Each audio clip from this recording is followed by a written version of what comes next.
1 अप्रैल 2025 से unified pension scheme यानी एकीकृत पेंशन योजना लागू हो जाएगी एनपीएस की जगह। लेकिन जो कर्मचारी एनपीएस में ही रहना चाहते हैं उन्हें अवसर दिया जाएगा ऑप्शन का। अगर यूनिफाइड पेंशन स्कीम का ऑप्शन आप एक बार दे देते हैं तो दोबारा एनपीएस में, जो कि 2004 से ओपीएस यानी ओल्ड पेंशन स्कीम की जगह लागू की गई थी, उसमें वापस नहीं जा सकेंगे। तो इसमें क्या लाभ हैं? भारत का राजपत्र जारी हो चुका है, गजट नोटिफिकेशन, उसके बारे में हम उसका वाचन करेंगे।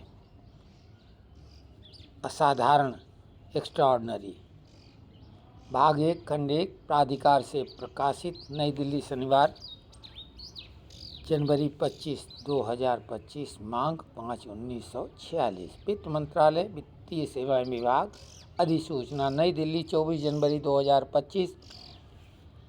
वित्त मंत्रालय आर्थिक कार्य विभाग की दिनांक 22 दिसंबर 2003 की अधिसूचना संख्या इतना, और वित्त मंत्रालय वित्तीय सेवाएं विभाग की दिनांक 31 जनवरी 2019 की अधिसूचना संख्या यह संख्या 1/3/2016 पीआर के आंशिक संशोधन में केंद्र सरकार ने राष्ट्रीय पेंशन प्रणाली के अंतर्गत कवर होने वाले केंद्र सरकार के कर्मचारियों के लिए राष्ट्रीय पेंशन प्रणाली के अंतर्गत एक विकल्प के रूप में एकीकृत पेंशन योजना शुरू करने का निर्णय लिया है।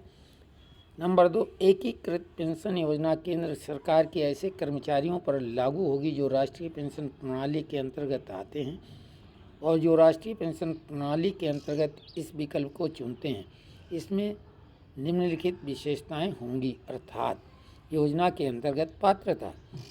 1, सुनिश्चित भुगतान केवल निम्नलिखित मामलों में उपलब्ध होगा, अर्थात का यदि कोई कर्मचारी 10 वर्ष की अर्हक सेवा के पश्चात अधिवर्षिता प्राप्त कर लेता है तो अधिवर्षिता की तारीख से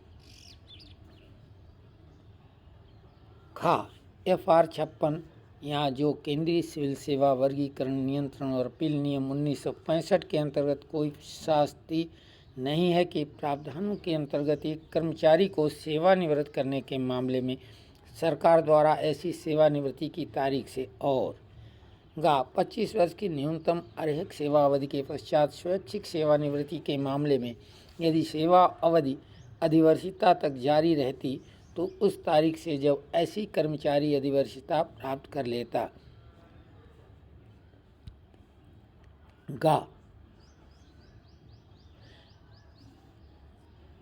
के बाद में 2, सेवा से हटाने या बर्खास्तगी या कर्मचारी के इस्तीफे के मामले में सुनिश्चित भुगतान उपलब्ध नहीं होगा। ऐसे मामलों में एकीकृत पेंशन योजना का विकल्प लागू नहीं होगा। योजना के अंतर्गत लाभ, इस योजना के अंतर्गत सुनिश्चित भुगतान इस अधिसूचना में उल्लिखित अन्य शर्तों के अधीन निम्नानुसार होगा, अर्थात का पूर्ण सुनिश्चित भुगतान की दर सेवानिवृत्ति से तुरंत पहले 12 मासिक औसत मूल वेतन की 50% होगी। पूर्ण सुनिश्चित भुगतान न्यूनतम 25 वर्षों की अर्हक सेवा के पश्चात देय होगी। कम अर्हक सेवावधि के मामले में आनुपातिक भुगतान स्वीकार्य होगा।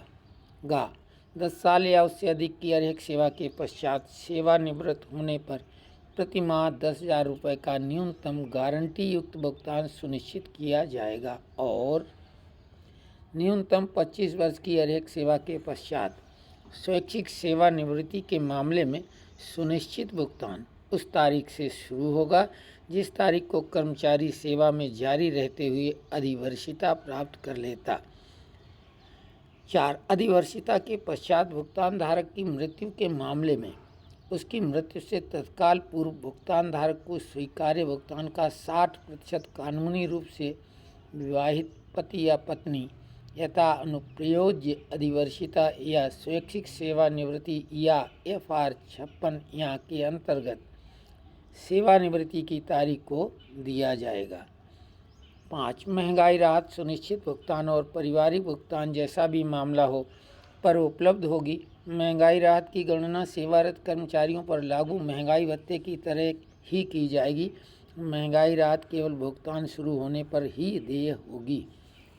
6 अर्हक सेवा के प्रत्येक पूर्ण 6 महीने के लिए मासिक परिलब्धियों मूल वेतन प्लस महंगाई भत्ता की 10% की दर से अधिवर्षिता पर एक मुश्त भुगतान की अनुमति दी जाएगी। ये एक मुश्त भुगतान सुनिश्चित भुगतान की मात्रा को प्रभावित नहीं करेगा। 7 एकीकृत पेंशन योजना विकल्प के अंतर्गत कार्य 2 निधियों को मिलाकर बनेगा, अर्थात का कर्मचारी के अंशदान और उसी के बराबर केंद्र सरकार के अंशदान के साथ एक व्यक्तिगत कार्य और का केंद्र सरकार के अतिरिक्त अंशदान के साथ एक पूल कार्य। 8 कर्मचारियों का अंशदान मूल वेतन प्लस महंगाई भत्ता का 10% होगा। इसके बराबर ही केंद्र सरकार का भी अंशदान मूल वेतन प्लस महंगाई भत्ता का 10% होगा। दोनों को प्रत्येक कर्मचारी के व्यक्तिगत कार्य में जमा किया जाएगा। 9 केंद्र सरकार उन सभी कर्मचारियों के अनुमानित 8.5% मूल वेतन प्लस महंगाई भत्ता का अतिरिक्त अंशदान की व्यवस्था करेगी जिन्होंने समग्र आधार पर पूल कार्य के स्थान पर एकीकृत पेंशन योजना के विकल्प को चुना है। अतिरिक्त अंशदान एकीकृत पेंशन योजना विकल्प के अंतर्गत सुनिश्चित भुगतान की सहायता के लिए है। 10 कर्मचारी केवल व्यक्तिगत कार्य के लिए ही निवेश के विकल्पों को अपना सकते हैं। ऐसे निवेश विकल्पों को पेंशन निधि विनियामक और विकास प्राधिकरण द्वारा विनियमित किया जाएगा। पेंशन निधि विनियामक और विकास प्राधिकरण द्वारा समय समय पर निवेश का डिफ़ॉल्ट पैटर्न परिभाषित किया जा सकता है। यदि कोई कर्मचारी व्यक्तिगत कार्य में निवेश के विकल्प का प्रयोग नहीं करता है तो निवेश का डिफ़ॉल्ट पैटर्न लागू होगा। 11 केंद्र सरकार के अतिरिक्त अंशदान के माध्यम से निर्मित पूल कार्य के लिए निवेश संबंधी निर्णय का पूरा अधिकार केंद्र सरकार का होगा। उन कर्मचारियों के संबंध में जो एकीकृत पेंशन योजना के परिचालन की तारीख से पूर्व सेवानिवृत्त हुए हैं और जो एकीकृत पेंशन योजना विकल्प को चुनते हैं, पेंशन निधि विनियामक और विकास प्राधिकरण टॉप अप राशि उपलब्ध कराने के लिए तंत्र का निर्धारण करेगा। स्पष्टीकरण: इस अधिसूचना के प्रयोजन हेतु मूल वेतन में निजी प्रैक्टिस के बदले चिकित्सा अधिकारी को दिया गया गैर प्रैक्टिसिंग भत्ता शामिल है। 3 एकीकृत पेंशन योजना के विकल्प के परिचालन में आने की प्रभावी तारीख पर राष्ट्रीय पेंशन प्रणाली के अंतर्गत केंद्र सरकार के विद्यमान कर्मचारियों के साथ साथ केंद्र सरकार के भावी कर्मचारी राष्ट्रीय पेंशन प्रणाली के अंतर्गत या तो एकीकृत पेंशन योजना के विकल्प का चयन कर सकते हैं या एकीकृत पेंशन योजना के विकल्प के बिना राष्ट्रीय पेंशन प्रणाली में बने रह सकते हैं। यदि कोई कर्मचारी एकीकृत पेंशन योजना का विकल्प का चयन करता है तो इसके सभी निर्धारण शर्तें को अपनाया गया माना जाएगा और ये एक बार चुने जाने के बाद अंतिम होगा। 4 एक बार राष्ट्रीय पेंशन प्रणाली के अंतर्गत कवर किए गए कर्मचारी जो एकीकृत पेंशन योजना विकल्प के परिचालन की प्रभावी तिथि पर सेवा में हैं, एकीकृत पेंशन योजना विकल्प का उपयोग करते हैं तो कर्मचारी स्थायी सेवानिवृत्ति खाता संख्या में राष्ट्रीय पेंशन प्रणाली का बकाया को एकीकृत पेंशन योजना के अंतर्गत कर्मचारी के व्यक्तिगत कार्य में अंतरित कर दिया जाएगा। 5 राष्ट्रीय पेंशन प्रणाली के अंतर्गत कवर किए गए प्रत्येक कर्मचारी जिन्होंने एकीकृत पेंशन योजना का विकल्प लिया है के लिए पेंशन निधि विनियामक और विकास प्राधिकरण द्वारा निर्धारित तारीख से बेंचमार्क कार्य मूल्य की गणना निम्नलिखित पूर्वानुमानों के साथ की जाएगी, अर्थात का अर्हक सेवा के प्रत्येक महीने के लिए कर्मचारियों और नियोक्ता दोनों के लिए प्रयोज्य अंशदान की नियमित प्राप्ति का अनुपलब्ध अंशदानों के मामलों में पेंशन निधि विनियामक और विकास प्राधिकरण द्वारा निर्धारित किया जाने वाला उपयुक्त मूल्य तय किया जाएगा और ऐसे अंशदानों का निवेश पेंशन निधि विनियामक और विकास प्राधिकरण द्वारा यथा परिभाषित की निवेश के डिफ़ॉल्ट पैटर्न के अनुसार किया जाता है। कर्मचारी के निवेश विकल्पों के साथ व्यक्तिगत कार्य में मूल्य या यूनिटों को अवधि आधार पर ऐसे कर्मचारी को सूचित किया जाएगा। इसके साथ साथ कर्मचारी के अनुरूप बेंचमार्क कार्य के मूल्य या यूनिटों जिनकी गणना उपरोक्त पैरा 5 के अनुसार की गई है को भी कर्मचारी को सूचित किया जाएगा। 7. अधिवर्षिता या सेवानिवृत्ति पर एकीकृत पेंशन योजना विकल्प के अंतर्गत कर्मचारी की अर्हक सेवा उस कार्यालय प्रमुख द्वारा निर्धारित की जाएगी जहां वो कार्यरत है। अधिवर्षिता या सेवानिवृत्ति पर एकीकृत पेंशन योजना के अंतर्गत कर्मचारी सुनिश्चित भुगतान के प्राधिकार के लिए बेंचमार्क कार्ब्स के मूल्य या यूनिटों के बराबर पूल कार्ब्स में व्यक्तिगत कार्ब्स के मूल्य या यूनिटों को अंतरित करने के लिए प्राधिकृत करेगा। यदि व्यक्तिगत कार्ब्स का मूल्य या यूनिट बेंचमार्क कार्ब्स के मूल्य या यूनिट के से कम है तो कर्मचारी के पास इस अंतर को पूरा करने के लिए अतिरिक्त अंशदान की व्यवस्था करने का विकल्प होगा। यदि व्यक्तिगत कार्ब्स का मूल्य या यूनिट बेंचमार्क कार्ब्स के मूल्य या यूनिट के अधिक है तो कर्मचारी बेंचमार्क कार्ब्स के बराबर मूल्य या यूनिट के अंतरण को अधिकृत करेगा और व्यक्तिगत कार्ब्स में शेष राशि कर्मचारी को दी जाएगी।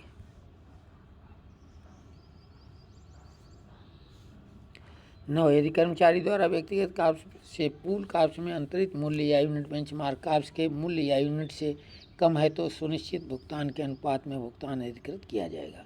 एकीकृत पेंशन योजना एक निधि आधारित पेंशन प्रणाली होने के नाते कर्मचारियों को सुनिश्चित भुगतान प्रयोज्य अंशदान कर्मचारी और नियोक्ता दोनों से के नियमित और समय पर संचय और निवेश पर निर्भर करता है। सुस्पष्टता के लिए स्पष्ट किया जाता है कि कोई भी कर्मचारी जिसने इस अधिसूचना के अंतर्गत राष्ट्रीय पेंशन प्रणाली के अधीन एकीकृत पेंशन योजना के विकल्प का चयन किया है वो सेवानिवृत्ति के पश्चात सहित किसी अन्य नीतिगत रियायत, नीति परिवर्तन, वित्तीय लाभ, बाद में सेवानिवृत्त हुए कर्मचारियों के साथ किसी भी समानता आदि की मांग के लिए पात्र नहीं होगा।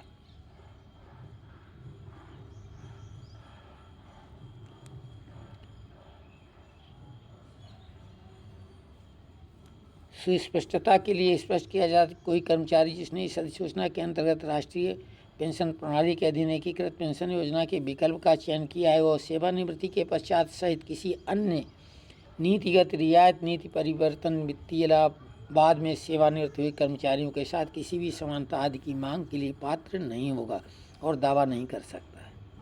एकीकृत पेंशन योजना के प्रावधान उन राष्ट्रीय पेंशन प्रणाली के पूर्व सेवानिवृत्त कर्मचारियों जो एकीकृत पेंशन योजना के परिचालन की तारीख से पहले अधिवर्षिता प्राप्त कर चुके हैं पर भी यथोचित परिवर्तनों के साथ लागू होंगे। ऐसे अधिवर्षिता प्राप्त कर्मचारियों को लोक भविष्य निधि दरों के अनुसार ब्याज सहित पिछली अवधि के लिए बकाये का भुगतान किया जाएगा। ऐसे अधिवर्षिता प्राप्त कर्मचारियों के लिए मासिक टॉप अप राशि जिसे पेंशन निधि नियामक और विकास प्राधिकरण द्वारा निर्धारित किया जाएगा का भुगतान उनके द्वारा की गई निकासी और उन्हें भुगतान की गई वार्षिकी को समायोजित करने के पश्चात किया जाएगा।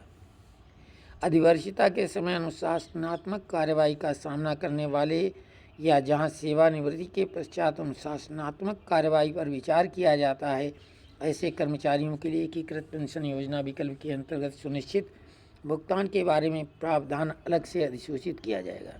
14. विभिन्न परिदृश्यों के अंतर्गत एकीकृत पेंशन योजना के भुगतान कार्यक्रम के रूप में व्याख्यात्मक उदाहरण अनुबंध में दिए गए हैं। 15. पेंशन निधि विनियामक और विकास प्राधिकरण एकीकृत पेंशन योजना के परिचालन के लिए विनियम जारी कर सकता है। 16. एकीकृत पेंशन योजना यूपीएस के परिचालन की प्रभावी तिथि 1 अप्रैल 2025 होगी। पंकज शर्मा, संयुक्त सचिव। अब इसमें स्वीकार्य मासिक सुनिश्चित भुगतान के ये उदाहरण दिए हैं। इनको हम आपको मूव करेंगे धीरे धीरे, आप पढ़ लें क्योंकि मुख्य रूप से तो जो है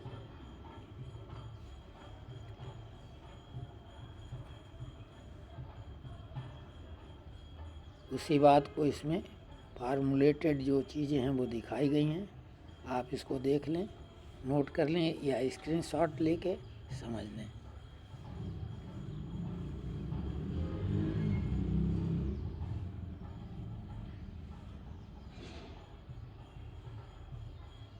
जो ऊपर बताया गया उसी के फार्मूले हैं।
तो ये यूनिफाइड पेंशन स्कीम का गजट नोटिफिकेशन नीचे अंग्रेजी में दिया गया है। तो हिंदी में हमारे ज़्यादातर दर्शक और सब्सक्राइबर बेहतर समझते हैं, इसलिए हमने हिंदी वाला वाचन कर दिया है।